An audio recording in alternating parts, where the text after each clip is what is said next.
The Consulting Success podcast is powered by the Clarity Coaching Program. If you'd like to work directly with the Consulting Success team and receive personal coaching and support to optimize and grow your consulting business, marketing, and revenue, visit consultingsuccess.com to find out more and apply. Welcome to the Consulting Success Podcast. I'm your host, Michael Zapersky. In this podcast, we'll dive deep into the world of elite consultants, where you'll learn the strategies, tactics, and mindset to grow a highly profitable and successful consulting business. Hey everyone, it's Michael Zapersky, and today I'm here with Liane Davey. Liane, welcome. Thanks. I'm so glad to be here, Michael. So you are known as the teamwork doctor. You work with clients like Amazon, Walmart, Google, KPMG, Sony, a whole bunch more that people likely know. You're a keynote speaker, a New York Times bestselling author. You speak about leadership, teamwork, resolving conflicts. You're also a regular contributor to HBR, other media outlets like CNN, NPR, Forbes, and a whole bunch of others that seek out your expertise. And I noticed that you studied psychology at Western University and then got your master's and PhD from Waterloo. These are top schools in Canada. For anyone listening going, what are those schools? And to start off, tell us how much of what you learned during that time when you were studying about psychology, organizational, institutional, so forth, do you feel really kind of prepare you for entering the world as a consultant where you are today? And then we'll fill in some gaps. Yeah. So my doctoral program at Waterloo was really phenomenal in a few ways and really did leave me feeling very, very prepared. So certainly Waterloo has a very large and prestigious psychology department. So all of the understanding the theories of human behavior and behavior at work was all there. We had to take, even just to get my master's, there were 14 courses you had to take just to get a master's. So that was excellent. It was amazing. And then we had to do Waterloo. For those who don't know Waterloo is one of the world leaders in co-op education. And even getting your master's degree, we were required to do a co-op term. And so I had work experience and I had a consulting contract as my work experience. So that was great. And then I think the thing I'm most grateful for 25 years later is when I decided I was really interested in innovation and how team dynamics affect innovation, Waterloo was the kind of place where I could say, and this is the truth, I had one PhD advisor in psychology and one in engineering. And how cool is that? Because I wanted to study how team and human dynamics affect innovation. And we had an Institute for Innovation Research at Waterloo. And so that was just another great learning to say, hey, if there's something you really want, even if you can't color within the lines, it's not a standard psychology program, go make it happen for yourself and go learn and get access to the people you need. And Waterloo was just a place that was like, sure, we've never had somebody have an advisor in psychology and one in engineering, but sounds good to us. So, I came out feeling really well prepared and less so from the specific courses, because if I think about all the psychology studies that I thought were truth, many of them have been debunked since, but it was those places where there was ambiguity. I was expected to kind of bring order to chaos, build a program for myself. That's the stuff that prepared me for consulting, for sure. And then as you transition from education and into the beginning of your career, you worked at a company called Watson Wyatt as a senior consultant for about 6.5 years. Looking back, what were a couple of the kind of big lessons that you took from those 6.5 years there that you've now kind of, benefited from as you work with clients all around the world? Yeah, the first thing I learned was that I share this advice with people graduating all the time or people in the career hunt. I always say, figure out what currency you have and what you want to buy with it. And so I was finishing doctorate in psychology, and a lot of my doctoral work focused on measurement. So my internship was building a measurement system. Some of my research was around building measurement. I was pretty advanced on statistics and that sort of thing. And I knew at the time coming out in 1998 that employee engagement was all the rage. And so there was a lot of statistics going on around employee surveys. So I had this currency. Even as a 26-year-old female, I had something and was seen as more expert in something than the people that they had in the firm. I didn't want to do stats and employee surveys for very long. So the first really important thing I learned is that you could use your own currency to buy something you wanted. And it turns out employee surveys get reported to the executive team and sometimes even to the board of directors. I was going to be able to buy access And although I didn't yet have credibility about what they could do to fix the problems of a survey, I was going to be in those conversations. So that was a big learning for me. Was all through my life now, I figure out what are the currencies I have. And it's hard because we take those things for granted when we have them. They're just who we are or how we think or how we're wired. But if we can think of them as currencies and then be clear on where those currencies are particularly valuable and what we can get with them. So that was a big learning. The other big learning there from a consulting perspective was Watson Wyatt was a firm that had grown up from actuarial pension and benefits. And I was in this weird, strange human capital group talking about organizational effectiveness and what they would have called touchy-feely stuff. And I learned that it's hard to be the small upstart practice in consulting. It's hard to be the type of person where it's a different business model than what the core is. So I learned about being an outsider. But at the same time, I learned that a small group of us had a vision for what was possible if human capital, human behavior experts came together with benefits experts, actuaries, compensation experts, and what was possible when we got into interdisciplinary work and how we could solve some of the juiciest, hardest, most interesting challenges for clients. And so when I left Watson Wyatt, it was to try and do some more of that. Like, how do I get even more opportunity for that interdisciplinary stuff? Because I'm just not really motivated by the siloed kind of deep expertise, but my dad used to tell me that getting a PhD was learning more and more and more about less and less and less till you learned everything there was to know about nothing. So I love that. Yeah, I already had that bias of not wanting to be so deep that I wanted to have some breadth. When you mentioned currency, I mean, I think that's a really powerful kind of concept framework for people to play with. If you were talking to somebody, what questions would you suggest they ask themselves? Like, what would be the process that you would recommend that somebody should go through to maybe uncover what the potential currency or what the most quote unquote kind of profitable currency could be for them? Yeah. So I think you can start by asking it of yourself. And I would just do things like, looking at what are some of the skills I have, what's some of the knowledge I have, what's my personality. So you can go through a reflection exercise about yourself. And each time you list something, I always say, what, so what, now what? So when you say, well, I know how to program in Python, like, okay, that's nice. What's the so what of that? Well, so I can do this, or I can help to bridge communication between these people and these people who don't normally, talk to each other well. Or so get to the so what, and then get to the now what. Okay, so who could I talk to about that? Where could I apply it? What might I need to add to that to make it really powerful? That sort of thing. So you can go through that yourself. I would say my experience in talking to people about this concept is that you won't get a full answer by doing that. We're not very good at we're like fish in the water we swim in, right? We don't even know it's there. So once you do that, I would ask the same questions of someone else. When you think about me, when you think about what I would bring to an organization. So, sometimes we have people, I was talking to somebody about it recently, and they had lots of global experience, and they just took that for granted. I said, well, here's a company where all that work you did and helping. So this is somebody who worked in a massive, massive technology firm, and she was in HR, and she had led a project on getting work moved to the best geography to do it in. So how do we get more of our engineers in India, and how do we understand? She'd done all this global work, and it was in HR, but she had this global business expertise that was a real currency. And she just thought about it as, I don't know, it was just a project I did. So give it to somebody else and ask them those questions as well.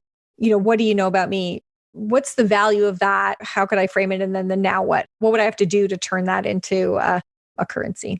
Yeah, no, I think that's really powerful. It reminds me of an exercise that one of our early coaches gave us, which was to email, I think it was like 10 or 15 different people that we had relationships with, and ask them, in my case, like, what do you know me best for? What do you think I'm best at? And it was interesting to get back those replies from people, because then you start looking for the common threads. It's not just like the one-offs, but what are multiple people saying that is the same? And then are you actually leveraging and communicating those? And I think oftentimes we don't. So the example you just share right now is a really great one.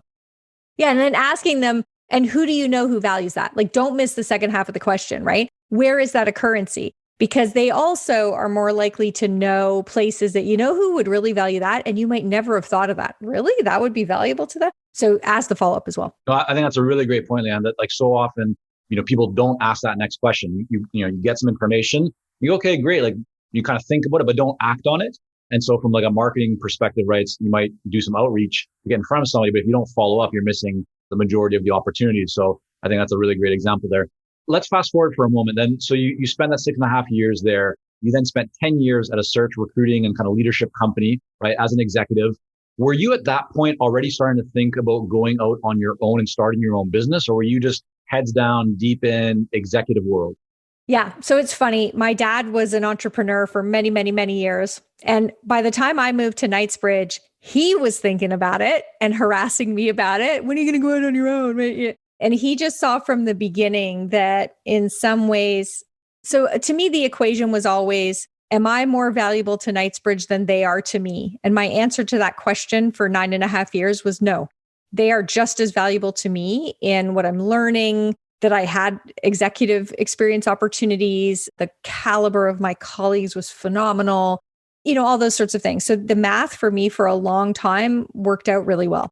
But at about 9.5 years, it was starting to be, okay, so when I left Watson Wyatt to go to Knightsbridge, I always described it as I needed to be repotted. If my flowers were going to bloom as nicely as possible, I just needed to be repotted. And it was because the kinds of clients we had, the kinds of accounts we had, the kinds of challenges, I had learned how to succeed at those.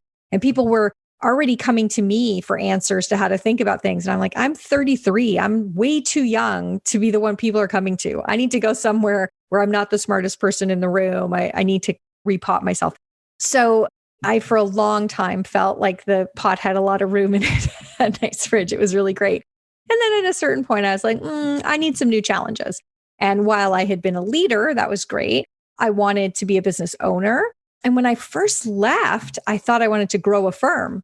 It took me about 3 months to realize that, no, I didn't. But so I loved being at Knightsbridge. For most of that time, I was very all into building something. I loved the idea of this Canadian firm that was recognized on the Kennedy Information Grid. We were definitely punching above our weight in the world. And that was super fun. I really had a very valuable experience at Knightsbridge. I loved it. Two things. So you mentioned it was clear for you at that point that you did want to start a business, even maybe a little bit before you actually did. Why was that clear? Like, why not go off, take this 10 years of experience, as an executive, a VP at Knightsbridge and go to a bigger company or whatever it might be, whatever growth looks like for you that would be meaningful. Why not do that? What was telling you, what conversation in your mind that I actually want to start my own business? I'm not very goal oriented and I'm not very money oriented. So it was funny. My boss for many years at Knightsbridge, who's a dear friend, he would every year talk about, what are your goals? Where do you want to be in 5 years? And that question always left me cold. It was like, I don't know. I want to feel like every day I'm learning new things. I'm stretching. I'm doing something interesting. As long as that's true, I'm good. And so, I could have gone to another firm. It probably would have meant higher sales targets and more I needed to build and more I needed to do for other people. If I'm honest about, can I be this candid on a recording? We had an annual general meeting at Knightsbridge at one point, and I was a shareholder by that point. And they announced that they were selling the company. And what I looked at was that people who bought in at the very beginning and then, didn't work in the firm, just had lots of money, put their money in, went away. They made huge amounts of money off of Knightsbridge. And I kind of said, off of me, right? It was me missing dinners with my kids. It was me, it was me working my butt off that got them all that money. And I think at some point I was like, if I'm going to make somebody rich, I'd rather it was me than some old white guy that is like playing tennis while I'm working. So I think I got a little disillusioned in the system at some point. I didn't want to join another consulting firm. I don't think I ever would have found a firm better than Knightsbridge. I really loved that firm. There was nothing wrong with it that wouldn't be more wrong somewhere else. It was just the whole model at some point was, I don't want to work for somebody else anymore. And I don't want to work as hard. So ever since starting starting 3 Co's, leaving Knightsbridge, we've taken 9 weeks vacation every year, 10 this year. I didn't want to work as hard. Yeah. While we work with a lot of seasoned and experienced consultants here at Consulting Success, I'm often contacted by new early stage consultants. Invariably, the question I'm asked is, what are the steps I should take to become a successful consultant and grow my consulting business to my first 6 figures per year? Well, I'm excited to announce that we've opened the doors for our Momentum program. This is our most popular program for early stage consultants, and it has helped almost 1,000 consultants to start, run, and grow successful consulting businesses. It gives you the step-by-step plan to help you with your messaging, your fees, and pricing strategies, how to win more proposals, how to go to market more effectively, developing a marketing system to generate leads consistently, and so much more. And right now, until September the 19th, you can sign up for Momentum and get 50% off the regular price by going to consultingsuccess.com/audio. That's consultingsuccess.com/audio, AUDIO. Only 100 spots are available to join Momentum and get 50% off. This deal is only available until September the 19th or until all 100 spots are gone. We won't be opening up new spots in this program for several months, so don't wait. Go to consultingsuccess.com/audio. That's consultingsuccess.com/audio, AUDIO.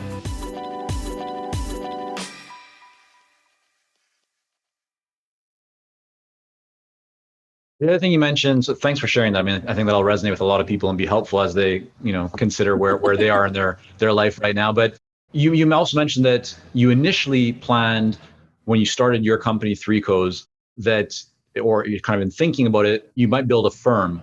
And then you've dialed that back to where essentially it's you and your co-founder who is your husband.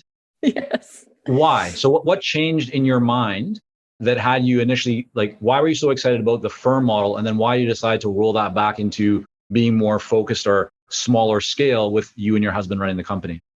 If you think about that annual general meeting, and then I think, I don't want to make somebody else rich, I want to make myself rich. I was so in the grind of our growth culture, of our bigger is better culture, more money is better culture. I had just always been in that. And so I was very self-confident. I felt like I could do that as well as anybody could do that. And it was just momentum, inertia, really.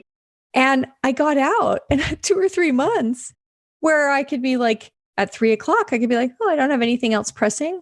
I'm going to cook a really fancy dinner, or I'm going to go to the gym, or whatever. All of a sudden I was like, this is the best kept secret.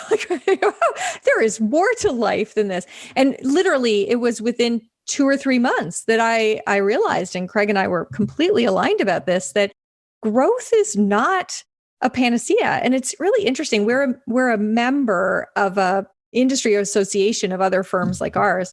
And some of the people in these are very well-known names that all of your listeners would know. And I had quiet conversations with them and just said, if you were where I am, and we joined that organization our first year, right? If you were where I am, would you grow? Would you build a firm? And many of them said, no, don't do it. And they said, you know what? I've made more revenue every year, but I've never made more profit than I made, right? Than I made when I was doing it. And my lifestyle has suffered. And so it was really understanding and getting out of that hamster wheel that so many of us are on. And in consulting, you're constantly on it. And just saying, I want to do phenomenal work. I want to translate that phenomenal work into ideas and books and articles that change the world. And I don't want to take it all too seriously. And I want to make sure that, my kids, because when we started 3Cos, our elder daughter was going into high school. And so we made a call that we wanted those 4 years we had left with her to be very family oriented. And so we said, we're going to take the entire month of August as sabbatical every year. We're going to go to a continent a year. And so we did 5 continents over 5 years, all those things that were possible because we got off the growth trajectory. And we just said, nope, really meaningful work translated into things that will change the world with the space to play and enjoy and thrive. And that's really been the story for the 5 years since. Appreciate you sharing that. And I want to push back a little bit because I think as listeners are taking this in, some people might be saying, well, tell me more about how did you reach that decision point? Because someone might be in a very similar position where they're transitioning from corporate into consulting. And as you said, you're working through early days of your business. You don't have a ton to do because maybe you don't have a ton of clients. And so it's 3 p.m. And sure, yeah, you could cook a nice fancy meal, which next time, please send me the invitation. But, or you could do what a lot of people do, which is, okay, it's 3:00. What else can I do today? What else do I need to work on to build a business, to contact more people, like kind of hustling and grinding and just putting in more work? If you kind of think back to that time, what shifted in your mind coming off of the growth kind of, focus moving forward to, yeah, I'm happy. I've gotten what I need to get done today. I don't need to keep grinding. I don't need to keep pushing. I'll get back to it tomorrow. Was there something that you learned? Just what kind of trying to get to the source of where that shift came from?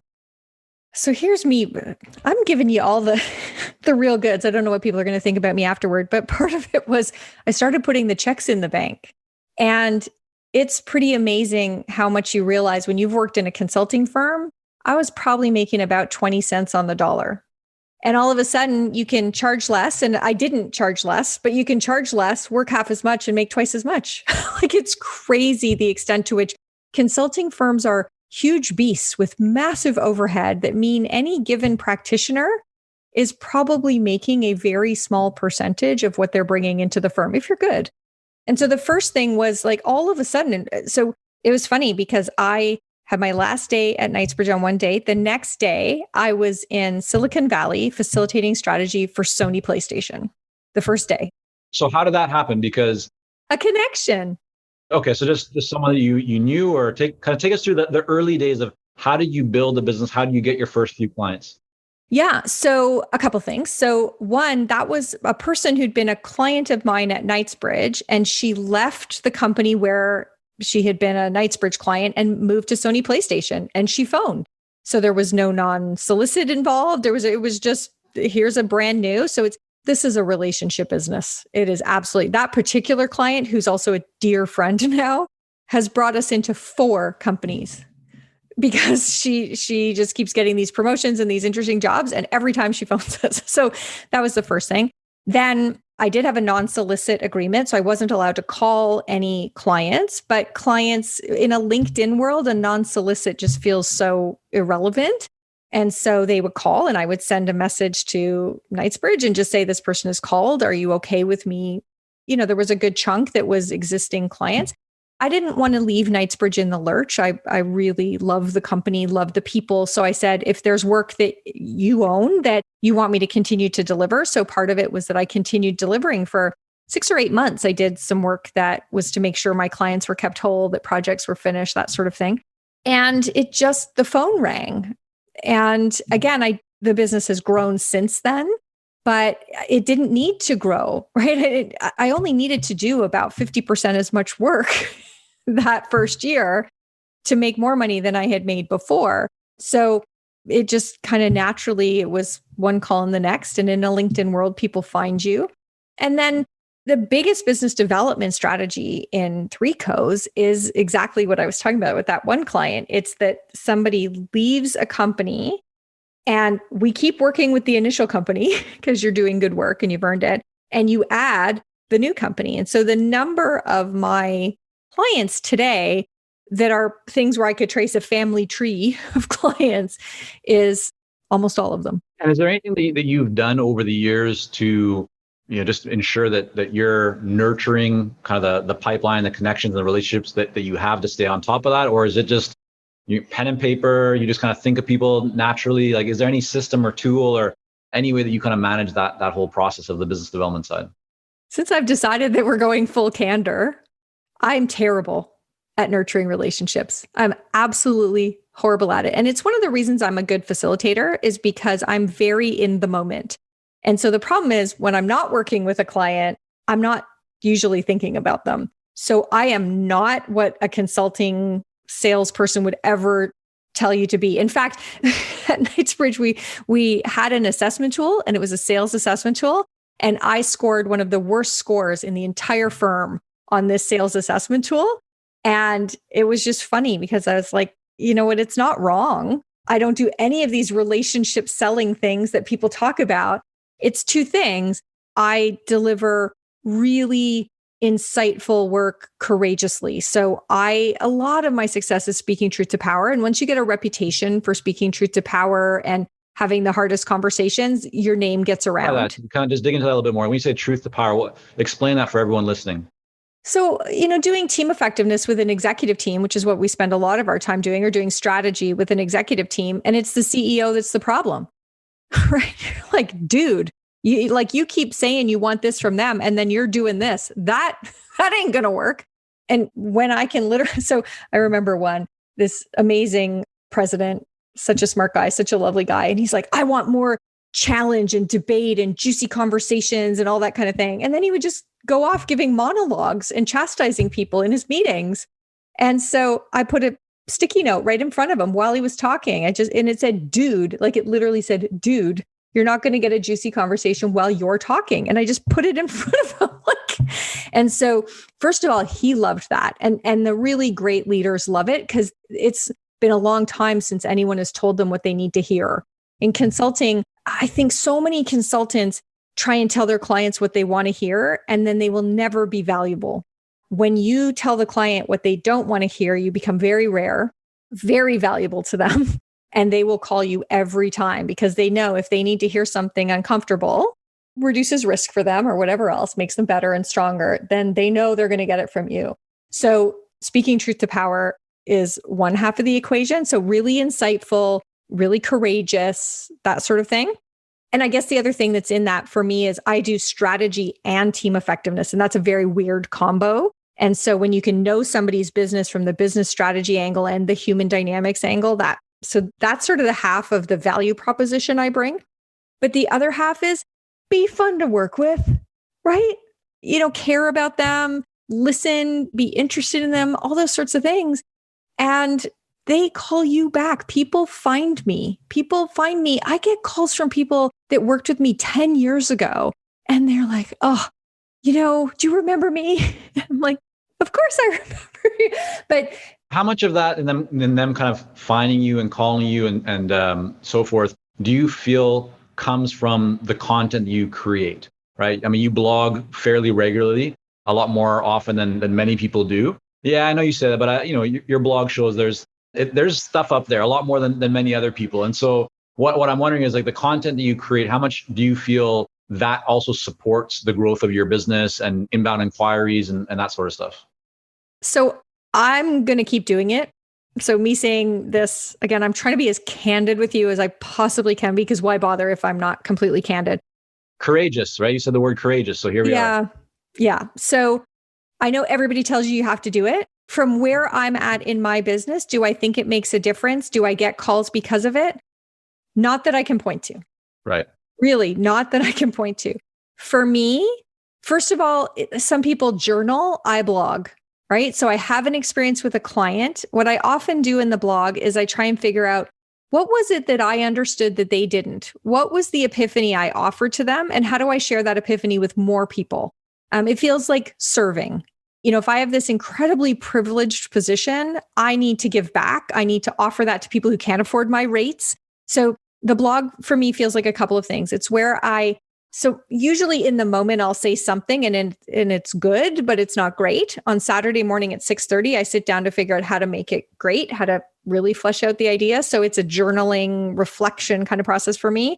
And it's a service process. I believe profoundly that work needs to make a more meaningful and positive contribution to our lives. And if I can do something to help people make teamwork work in some way, then I'm going to do it. In terms of does it create calls, I think it probably contributes to my clients thinking I'm valuable. But frankly, my most important clients are all CEOs. And how often do they read my blog? I'm not thinking it's all that often. Every once in a while. And I have a couple clients who do. But yeah, it's the right thing to do. Quick question for you. So how have things changed? When you look at your business, you shared before we hit record, last year you spent out 60 days on the road, or 60 airplanes or whatever it was, right? Delivering talks and facilitating and so forth. With the pandemic, right? And COVID, obviously that's been cut down very significantly. What changes have you made in your business and your offerings? I know you just had 2 kind of client engagements or calls before we even jumped on here today. What have you done? What shifts have you actually made? And how are you thinking about going kind of the future and going forward?